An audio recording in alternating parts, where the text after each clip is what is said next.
Hello, my name is Olufemi and I'm a teacher, a singer and a Stutter Awareness advocate.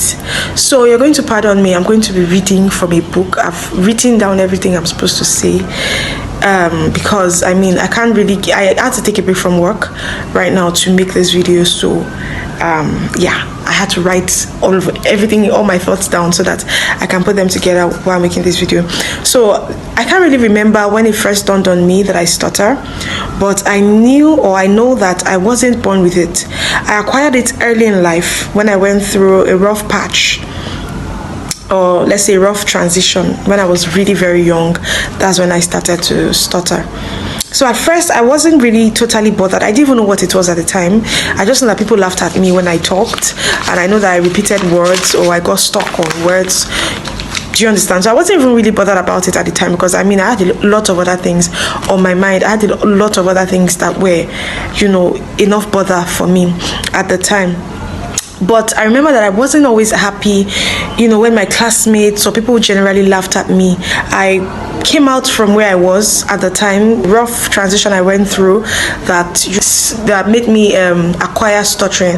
I came out of that, and then I was a little bit older at the time. I was about 11 when I came out of that place, and it now dawned on me that wait, it's like I'm different, and I had to work on myself. So I became more aware of who I had become due to my stutter and the limitations that I now had. So I now realized that I couldn't partake in debates because I stutter. I was ashamed to speak.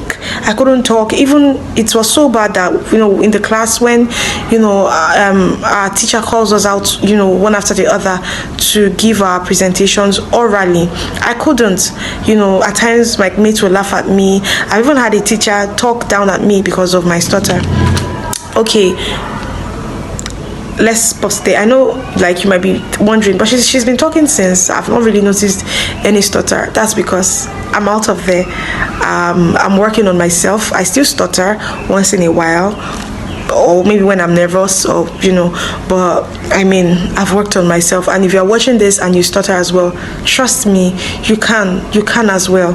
Okay, so let's continue. So I couldn't come out to read comprehension passages in the classroom. I couldn't participate in debate competitions, and being someone who actually really loves those things, I love to talk.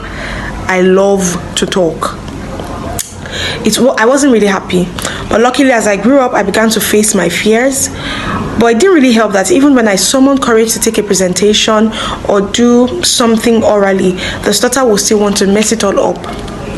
So I would say my biggest challenge has been working on my self-esteem despite my stutter, and speaking and lending my voice regardless of how it sounds or how uncomfortable it feels. Because trust me, stuttering is stressful. It is the most stressful thing ever, especially when you love to talk. You're somebody like me, you love to talk and you talk really fast. Stuttering is stressful, but I worked on myself. I'm walking out of it, and if you're watching this, you can too. I still stutter. Don't be shocked when you watch a video of me and I'm stuttering in there. But there's video editing, so I can always edit stuttering part out. But yes, thank you.